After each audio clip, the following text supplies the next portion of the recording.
Michael Carrick left Manchester United in 2021. Ronaldo posted this on Instagram. Michael Carrick was a class act as a player, and he can become a great coach as well. Everyone thought he was being generous. Carrick was an interim manager. 5 years later, Manchester City managed just one shot on target against United, the same players who were leaking 4 goals a game. The only thing that changed was the man in the dugout. What Carrick did in 10 days, no one had done in 16 years. 36 managers tried to beat the top 2 sides in the table back-to-back. Carrick did it in his first 2 games. But to understand how big this is, you need to understand how far United had fallen. And the man responsible was Ruben Amorim. Old Trafford was supposed to be his stage. Instead, he built a record that will follow him forever. He couldn't beat Wolves at home. He got knocked out of the Carabao Cup. And no matter how many times it failed, he refused to change. That 3-4-3 made him famous. It put Sporting back on top after 19 years. But United's players aren't Sporting's players. Bruno Fernandes is a player who lives off creativity, and Amorim buried him in defensive responsibility. Casemiro was finished. Mainoo was heading for the exit. Instead of adapting to the players he had, Amorim insisted on his way. After the draw with Leeds, he hit out at everyone around him, said he wasn't a coach, he was a manager. The next day, he sat down with Jason Wilcox. Wilcox calmly suggested a change of system. A day later, Amorim was sacked. The season doesn't stop. United still had games to play and no one in charge. The choice landed on Michael Carrick. Why Carrick? Because in his interview, he did something Amorim never did. He listened, he didn't set conditions, he didn't talk about needing 3 years to build a process. He asked what players were available and how to get the best out of them. Before this, Carrick had spent 2.5 years at Middlesbrough. The club was a relegation candidate in the Championship. Within months, he had them near the top of the table, playing attacking, attractive football, and most importantly, he transformed players. He gave them clear instructions, he turned an average striker into a 29-goal a season forward. The moment Carrick took over, the Amorim nightmare was over. From game 1, there was no philosophizing. He went with a 4-2-3-1, a shape every player in that squad understood, and the changes were instant. 2 holding midfielders instead of 1. Casemiro was no longer exposed. He had a partner covering the space. He could focus on what he does best, reading the game and cutting out attacks. Bruno moved back to the 10, receiving the ball facing goal, free to pick the right moment for the final pass. Dorgu arrived at United as a left-back. He gave him a chance on the left wing. Risky? Absolutely. If it hadn't worked, everyone would have called it a stupid decision from the new manager. In a derby where nobody expected anything from United, Carrick had been in charge for 3 days. The squad was broken. City were chasing the title. Carrick set a trap. United dropped deep. Let City have the ball. Nearly 70% possession for the visitors, and they couldn't do a thing with it. Maguire and Martinez shut everything down, and when City started losing patience, United struck. 65th minute. Bruno drives forward from inside his own half, picks out Mbeumo's run, and slides it through. One touch, one finish, bottom corner. Old Trafford explodes, then Cunha comes off the bench and sends a cross in from the right. Dorgu gets ahead of Rico Lewis and hammers it home. 2-0. After the game, Lisandro Martinez said it was the best atmosphere at Old Trafford since he joined the club. And now back to where we started.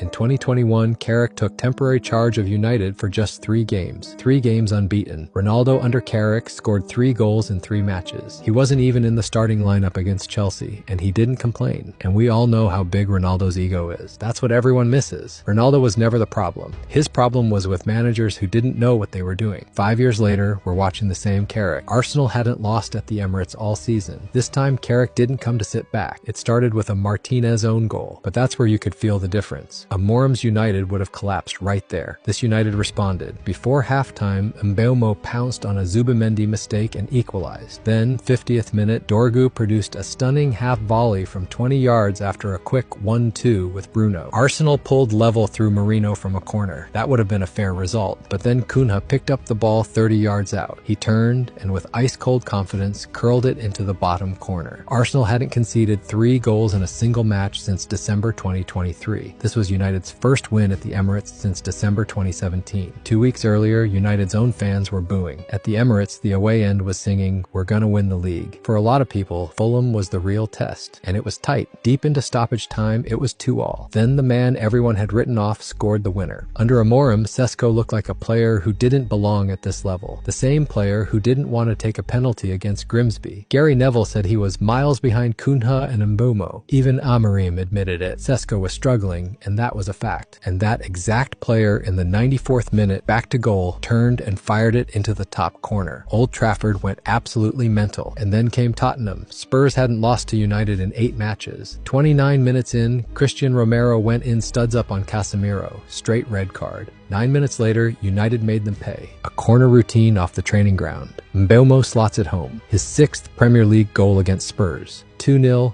Bruno's 200th goal involvement for United. Only Wayne Rooney reached that mark faster. This doesn't mean Carrick is a genius. He didn't invent a new system. He did what was obvious, what Amorim refused to do. Dorgu picked up an injury. Casemiro is 33. There's a massive amount of work ahead if Carrick stays beyond the season. But the most important thing is that something is finally changing at United after billions spent going nowhere. The players look like they believe in each other again. The atmosphere at Old Trafford is back, and you can't buy that.